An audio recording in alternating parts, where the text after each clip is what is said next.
Okay, welcome to this week's Fife Property Update. This is a look right across the whole of the Fife market itself from the 4th of August to the 10th of August.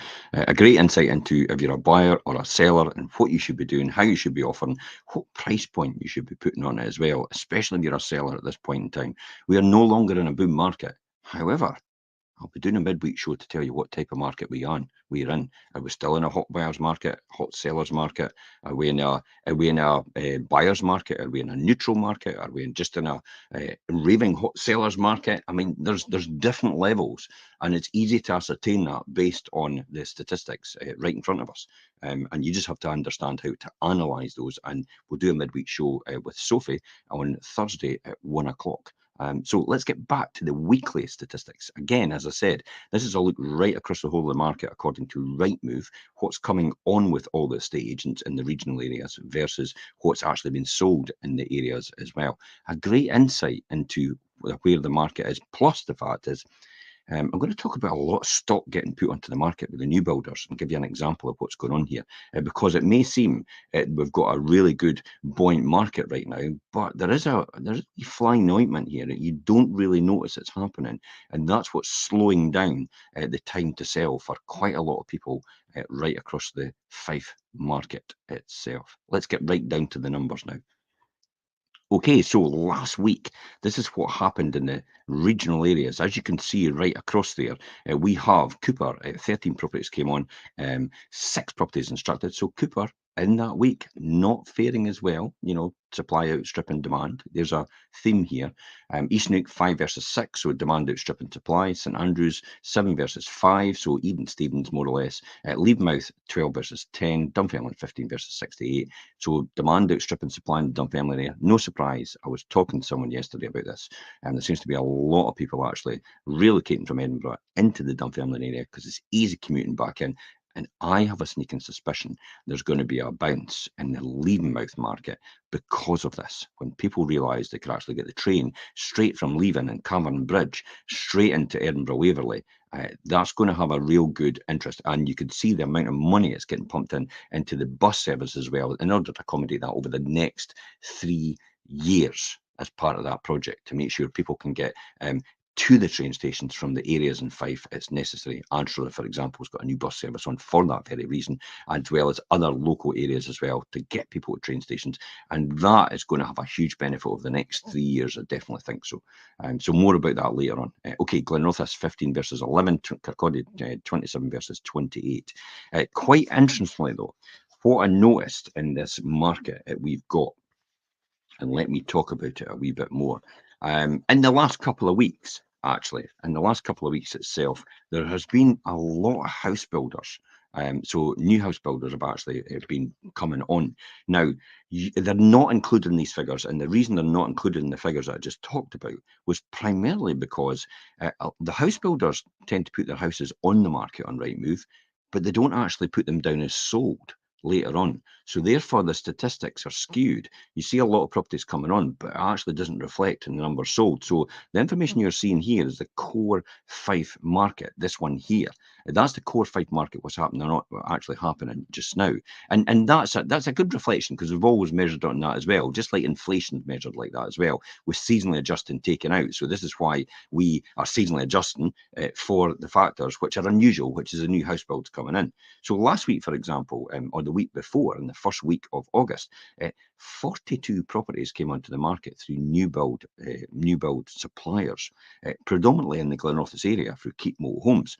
Now, if you can get 35 properties in the Glenrothes area and put that into last week's figures, you'll see straight away the Glenrothes area, and you look in here every week what's getting bought in Glenrothes and sold in Glenrothes. You can see here it's only 15 and 11, so it's round about 15 every single week. So when you get 35 properties dumped into the market from Keep Moat Homes just in that single week, you can easily see how, if that's 15 every single month, that is every single week, that's another 2.5 months worth of supply almost, over and above what's actually getting put on with normal resale properties, people just buying and selling their properties as usual. So you can see how Glenrothes could have an effect with the new builds coming in. So there's an opportunity there to actually need to try and attract people from outside the area to buy inside the area in order to have inward investment, in order to have these houses bought overall. Or what happens is predominantly the new build coming in actually slows down the market for everybody as a result of it.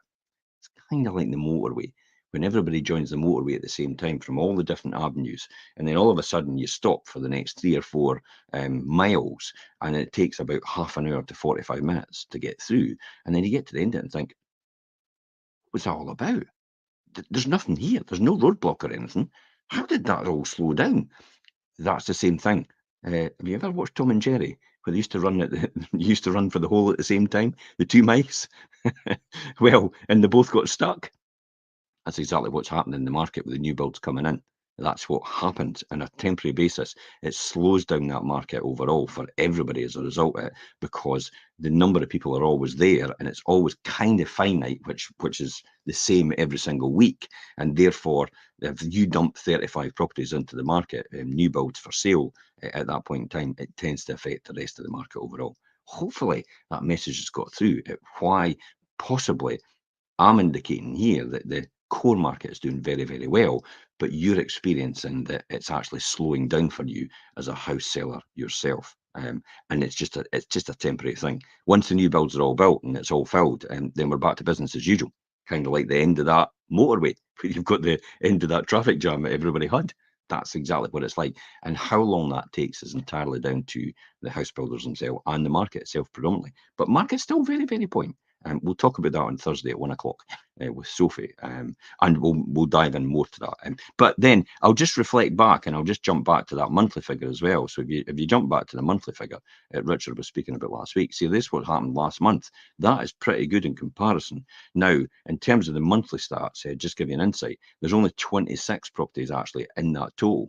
So if you took that 26 on top of the 585, so 26 plus 558 is the 584. That 96 drops down to 91, but that's still a really good market. And it was right across the board. The 26 properties actually came in for the new house builders in Glenrothes, Dunfermline and St Andrews. So it didn't skew figures really that much, because Glenrothes is at 93% just now, and it was only an extra 9 properties in here. And then Dunfermline was 104%, and it was only really an extra 6 properties with the new house builders. It would have been in here. And then St Andrews would be 44 versus 21, but St Andrews is a higher price point, and there's 6 here, which actually brings that 48 down even more in the month. Hence the reason why St Andrews is actually taking a lot longer to sell. Because if you go in and type in KY16, which is predominantly the St Andrews area, and this is what this is, you've got about, in St Andrews area, you've got about 20 people buying every single month. You can see that there in the monthly stats, and with that 21 there. So you've got about 20 to 30 buying every single month on average. So if you've got, for example, and I'll just do a quick ready writing there actually. Let's jump onto Zoopla and just double check what we've got. I'll just bear with me just now, just so I can check KY16 and compare that figure. And you can do this yourself. So KY16 area, 169 properties available in St Andrews for sale, including the new builds at this point in time. So if you're selling about 30 properties every single month in St Andrews area, and you've got 169 divided by 30, you're talking about just under 6 months worth of stock for people to buy in St Andrews. That's how long it's going to take to possibly sell for some people in the St Andrews area. So you've got to, this comes back to keenly working out a strategic pricing policy in order to attract somebody in, but also a really good digital marketing strategy to attract a buyer in as well. The key of listing on a website is not to sell your house. Sorry, I thought it was to sell my house. No, it's actually to get someone to inquire about your house. And then you get them through the door. And then you get it sold. So there's a finite process in this. It's all broken down in its stages as you walk through that journey. And the key here is to get somebody to click on it so they can actually see it, so you can actually get their details potentially and actually capture them and get them into a sales funnel in order to get that person out the bottom as a buyer for one of your properties, if not your property.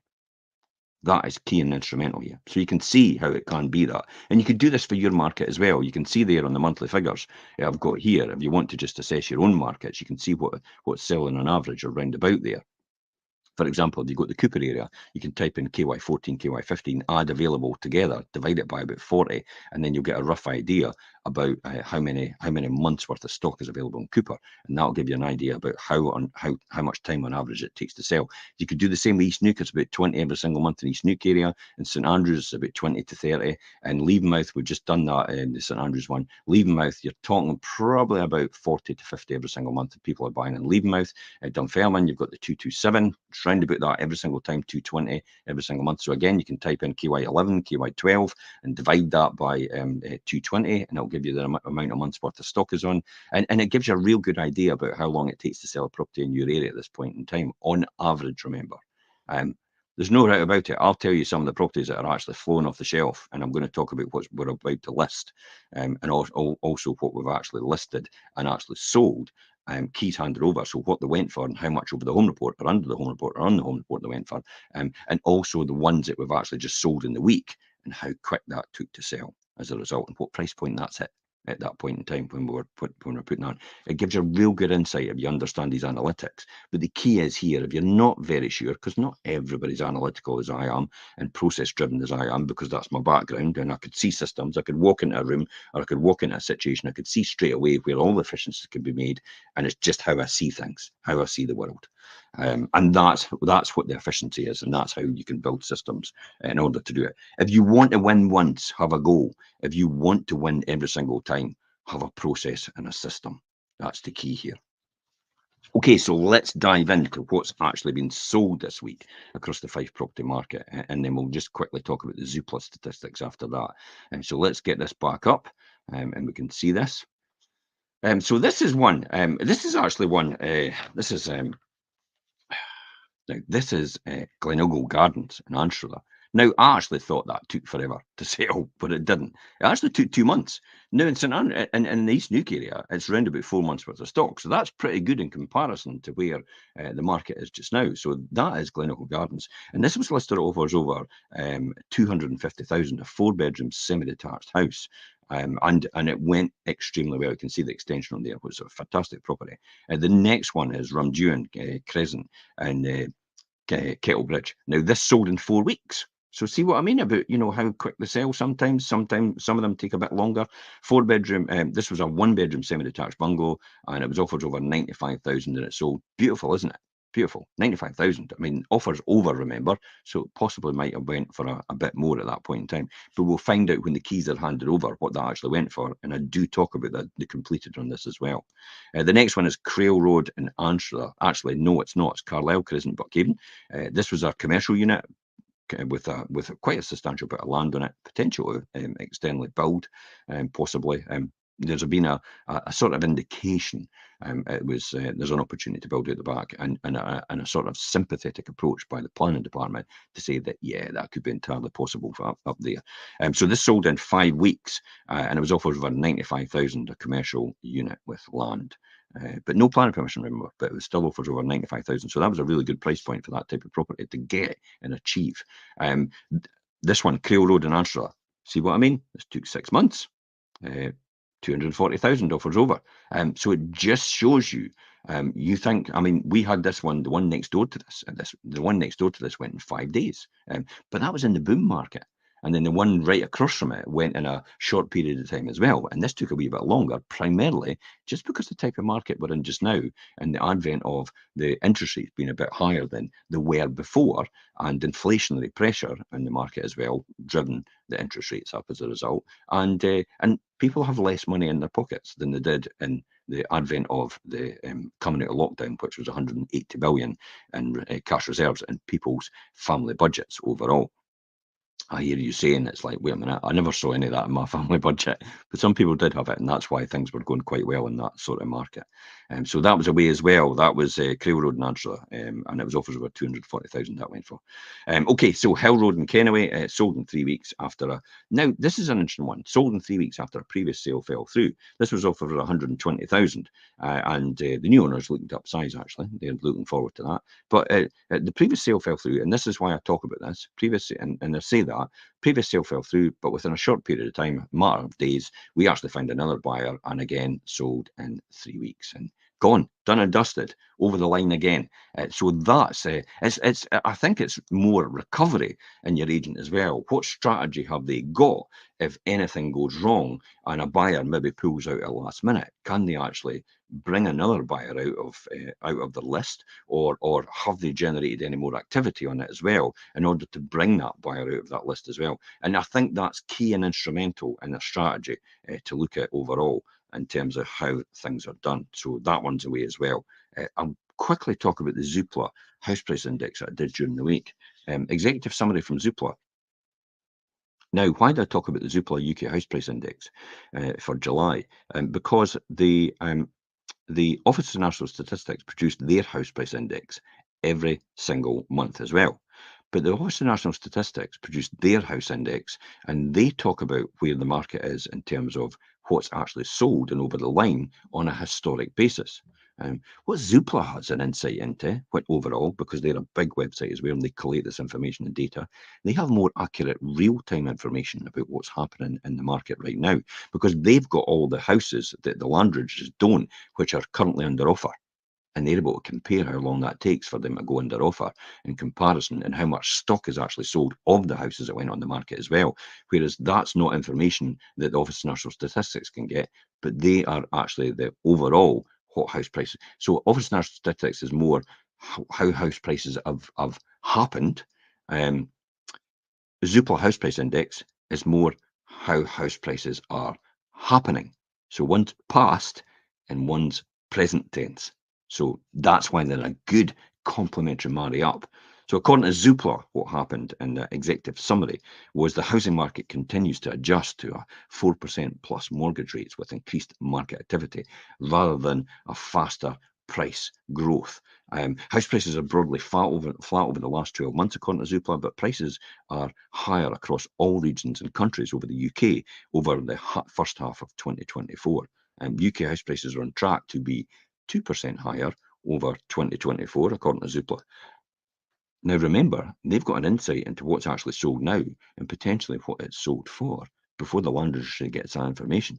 So this is why Zoopla had a good tracker and a good accurate indication about where house prices are going to end up towards the end of the year. So, if you're expecting 10 and 20 and 30% for your house, Zoopla are just primarily saying to you, most people are actually getting 2% over the home report value, or 2% higher over that period. So they go on to say the supply of new homes for sale continues to grow. So there's more supply coming into the market, just as explained in the beginning about new house builders coming on and then putting all their stock in as well at the same time. And this causing a wee jam in the housing market transactional numbers. It's great. There's just as much numbers as there were before, which is a real good healthy market, but it takes longer to sell a property on average. They're saying that 16% higher in supply than it was a year ago, and the average agent has 33 properties available for sale at this point in time. They do actually indicate and actually talk about that, and they say more supply and choice are supporting sales growth, but also keeping house price inflation in check. They then finally go on to say buyers are paying a greater population of asking price. That's 96.8%, which is a rebound in most in London and the Somerset areas. So that's Zoopla's indication about where the health of the housing market is just now, which is actually quite positive overall. Let's talk about what's coming soon. So this is the ones that are actually signed up now. They'll be coming on soon to the market. Pre-portal's probably not done yet. We've not done any indication of marketing yet, but they're about to come to market. So if you're interested in these properties, these type of properties in these areas, this is your golden opportunity to message us direct with your contact details and indicate what property you're actually interested in, and potentially we could give you an insight into that property way before the pre-portal stage. Some deals are off market, by the way, so they never make it to a website. Think about that. You're hearing about it here first. If it doesn't go to market and it does an off-market deal, you'll never hear about it, ever. It'll never appear on a website. Why would buyers want to do that? Well, there's some reasons behind that. They just don't want the pain points. They don't want the pain points for them or their perceived pain points. Although we make it real easy for people to sell and a bit stress-free. So if everybody else causes that problem, we just make it so easy for that reason. This is one. So we've got a 3-bedroom end terraced house in Achtermurty coming onto market. West Road in Strathmiglo will be a 3-bedroom detached house coming into market. Taylor Street, that was a 2-bedroom flat, first floor. It was actually had a pre-portal done on it. Sophie did that during the week.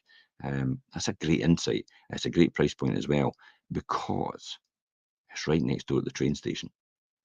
I can see a bump in the Amber Hill area in Leavenmouth of properties going up in value over the next 3 years, primarily because it's right next door to the train station. It's you see these things indicated right across the whole of the UK, don't you? Typical areas in London, which were really derelict areas and no-go zones, are now some of the most aspirational places for people to be. Battersea, the station, is actually, you could see the huge resurgence that had when they regenerated that whole area, and now it's an upmarket yuppie area. If anybody understands what yuppie is, show my age. Or up and coming area, I would say. Okay, and the Roger Street in Cellardyke's another one we're going to be taking on, a 3-bedroom terraced townhouse. It's got great office out the back, by the way, and a fantastic courtyard and garden out the back as well. And West End Crail, 2-bedroom detached house, will be coming on as well. Now, for people that don't know about where the market is right now or what you should be doing, Richard and I did a show yesterday, which was about high price, low stress, how to time your sale perfectly for a worry-free move. Now, we can tell you everything possible, but sometimes it just doesn't go all in all the time, because we've got all the answers to everything. And some people, like myself, need to listen to that and absorb all that so they can make a decision for themselves because they feel that they need all that information. But the difficulty to bring all that information in almost an instantaneous hour or 2 hour conversation is quite difficult. So this is why we do a lot of podcasts and shows. And the one we did yesterday with Richard, one I did yesterday with Richard about the high price and low stress, is an opportunity for you to focus on certain areas, especially if you're thinking about selling or you are selling right now. And the questions we were asking or answering was, how long does moving home actually take? Would you believe it? It takes about 9 months sometimes. And then we talk about how to speed that up. Quickest way of doing that. So that's why you should watch it. If you're motivated to speed that up a wee bit and understand what you need to be doing at your end, that's the one to tune into. It's on this post. Click on the link, go down the list, and you'll see it. High price, low stress, how to time your sale of your property perfectly for the next one. And that's episode 207. We've been doing this for 4 years, all these podcasts. And it's great insight into what you should be doing as a buyer and a seller.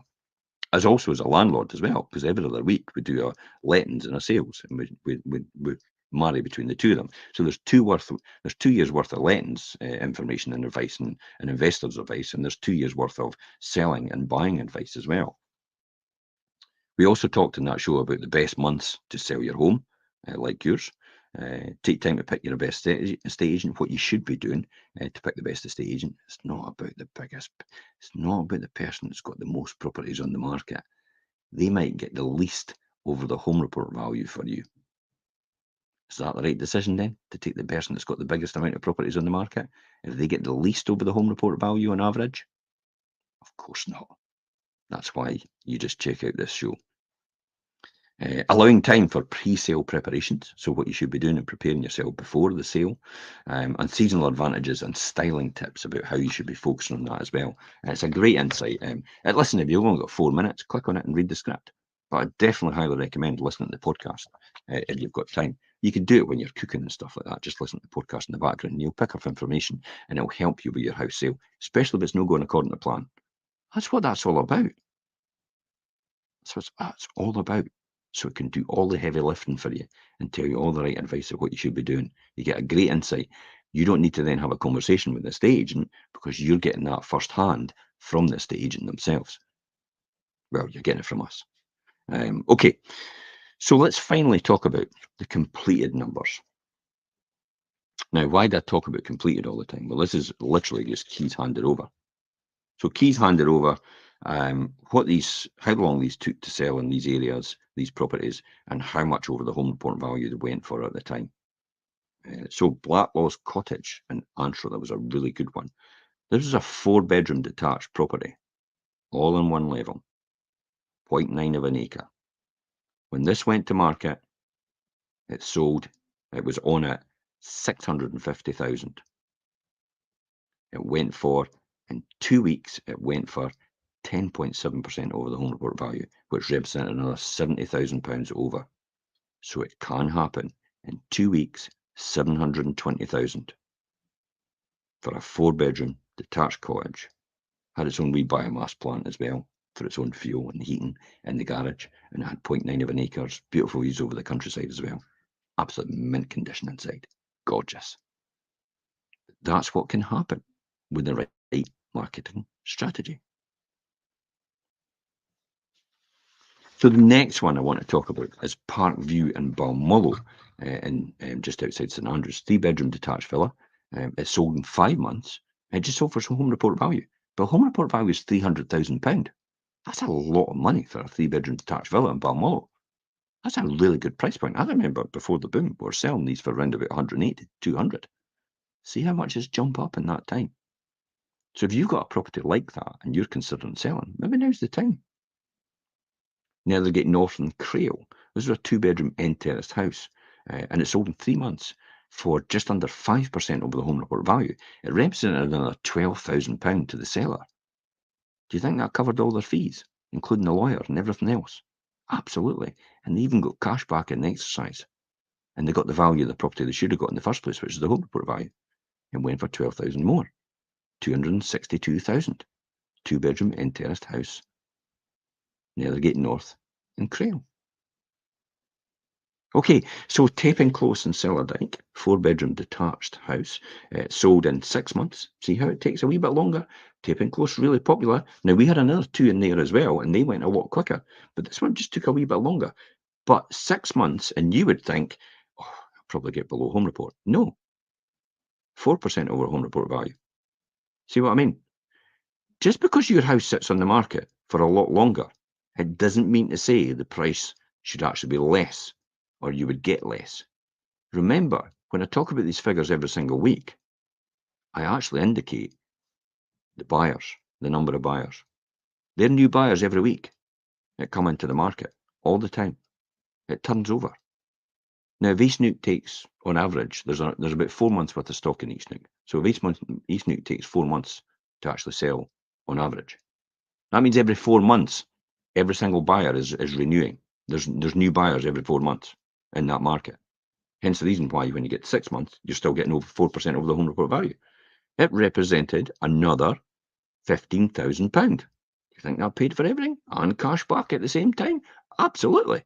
You got your estate agent and lawyer for nothing and got cash back in the exercise. See how that works? Still went for over the home report, even though it took 6 months. Tapping Close, Cellardyke, 4-bedroom detached house, £390,000. Final one, Shore Street in Antrim, a commercial property, sold in 5 months, and it just sold under the home report value. Commercial property is actually quite challenging just now. It doesn't have home reports, so you just have to see where the market is when you put it on and assess it from there. A lot of it is to do with rent return. So what I talk about commercial property, if you have vacant possession in commercial property, this is the key here. You really need a tenant with a fixed lease, with a 5-year breakout, maybe for 20 years. If you have a fixed lease and you have a tenant sitting in there and a commitment to a 5-year breakout or revalue of the lease every 5 years, and it's a 20-year lease, you add more value to a commercial property. This one was vacant possession, hence the reason when it went for less. Because if you've got vacant possession, you've got nothing to attach for it to add value. There is no lease. It's just a property in its own right. But as soon as you put a lease and you put a 20-year lease or a 10-year lease and have a 5-year or a 2-year breakout in stages and a rent review, and then the rent return or the yield is a lot higher as a result of that to the price, it actually is called forced appreciation. That's the great thing about commercial property. If you have a tenant that's signed up to a lease and they're a good quality tenant, you can actually have forced appreciation, which moves the true value from where it was with vacant possession up quite significantly as a result of that, because of that tenant you've got incumbent in that property. That's why selling commercial property is quite an art form, and it's not just a think on your feet at the time. You have to understand how that works. Vacant possession is not the way to go when you sell commercial property. You really want to have a tenant in it with actually a good quality lease. If you want to know more information about that, please reach out to me, because it is quite a lot to learn about commercial property and how it should work. But with me being a landlord for 30 years, I completely understand how that works on the forced appreciation basis, and add significant value just by having the right tenant and the right type of lease as well. A full repairing and insuring tenant lease. That's what you should have. Full repairing and insuring. In other words, the tenant's responsible for the insurance, the tenant's responsible for repairing it from the time it was, and when you get the property back after that, they have to reinstate it back to what it was before. So if you give them a fantastic property as a commercial tenant, and you did what we call a condition report in the beginning, and then it has to be returned exactly like that back at the end as well. So that's how to protect yourself in commercial leases. Okay, so new customer, obviously delighted with their commercial premise at Shore Street in Antrim. You'll probably see something opening quite soon there, next door to the Bottle and Bread, I think it was, place that's actually next door to it.